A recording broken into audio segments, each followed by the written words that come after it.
Good afternoon, Ma'am Neri. Good afternoon, classmates. I'm Julian Matthew G. Sevilla, and here's a speech from Carlos P. Romulo entitled, I Am a Filipino. I am a Filipino, inheritor of a glorious past, hostage to the uncertain future.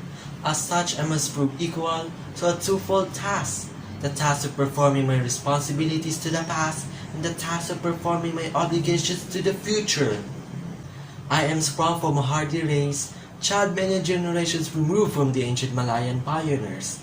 Across the centuries, the memory comes rushing back to me of brown-skinned men putting out to sea in ships that were as frail as their hearts were stout.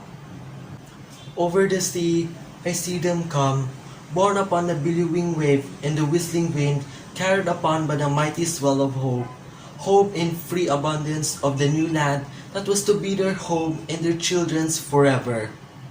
This is the land that they sought and found, every inch of shore that their eyes first set upon, every hill and every mountain that beck upon to them with a green and purple invitation, every mile and every rolling plain that their view encompass, every river and lake that promise a plentiful living on the fruitfulness of the commerce is hallowed spot to me.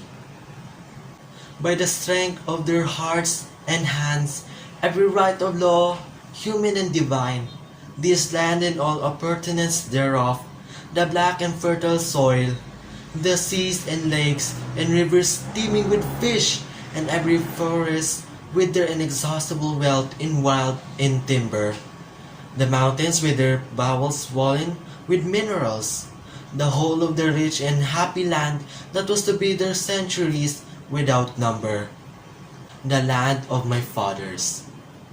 This land I receive in trust from them, and in trust will pass it to my children, and so on until the world has no more.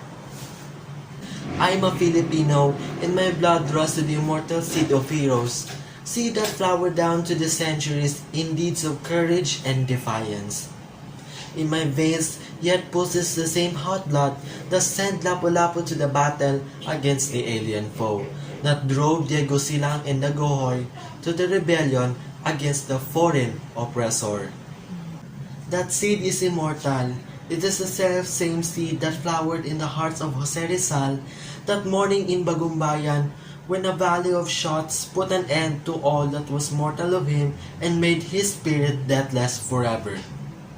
The same that flowered in the hearts of Bonifacio in Balintawak, of Gregorio del Pilar at Tirad Pass, of Emilio Aguinaldo at Palanan, and yet burst forth royally against the proud heart of Emmanuel L. Quezon when he stood on the threshold of ancient Malacanang Palace in the symbolic act of possession and racial vindication. The seed that I bear within me is an immortal seed. It is the mark of my manhood, the symbol of my dignity as a human being. Like the seeds that were once buried in the tomb of Tutankhamen, when thousands of years ago, it shall grow in flower and bear fruits again. It is the insight of my race, and my generation is but a stage in an unending search of my people for freedom and happiness. I am a Filipino, child of the merit of the East and West, the East with its longer and mysticism, its positivity and endurance, was my mother and my sire, and was the West that came thundering across the seas with a cross and a sword and a machine. I am of the East, an eager participant in its struggles for liberation from the imperialist yoke. But I know also that the East must awake from its censured sleep, shake off from the liturgy, and that was bound its limbs. It start moving where destiny awaits. For I too am the West, and the vigorous people of the West have destroyed forever the peace and quiet that were once ours, and I can no longer live, a being apart from those whose world now trembles to the roar of the boom and the cannon shots. For no man and no nation is an island, but a part of the main, and there is no longer any east and west, only individuals and nations making those momentous choices that are the hinges upon which history revolves. At the vanguard of process, in this part of the world I stand, a forlorn figure in the eyes of some, but not once defeat and loss. For though the thick interlacing branches of habit and custom, above me I have seen the light of the sun, and I know that it is good. I have seen the light of justice and equality and freedom. My heart has been lifted by the vision of democracy, and I shall not rest until my land and my people shall have been blessed by these. Power of any man or nation to subvert or destroy. I am a Filipino, and this is my inheritance.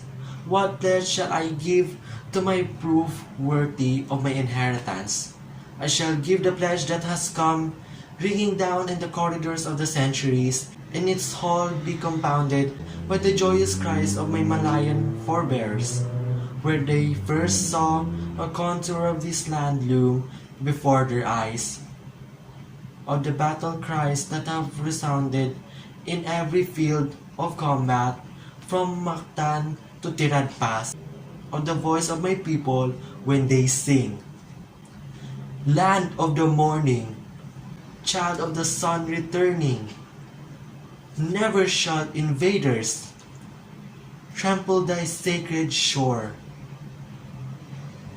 Out of the lush green land of these 7,000 isles, out of the heartstring of 16 million people, all vibrating to one song, I shall heave the mighty fabric of my pledge, out of the song of the farmers at sunrise, when they go to labor in the fields, out the sweat of the hard-beaten pioneers in Malig in Coronadal, out of the silent endurance of stevedores at the piers and the ominous grumbling of peasants in Pampanga, out of the first cries of babies newly born, the lullabies that mothers sing, out of the crashing gears and the whine of turbines in the factories of the crunch of pleasures and upturning earth, out of the limitless patience of teachers in the classroom and doctors in the clinics, out of the tramp of soldiers marching, I shall make the patterns of my pledge. I am a Filipino, born freedom, and I shall not rest until freedom shall have been added into my inheritance, for myself and my children's forever.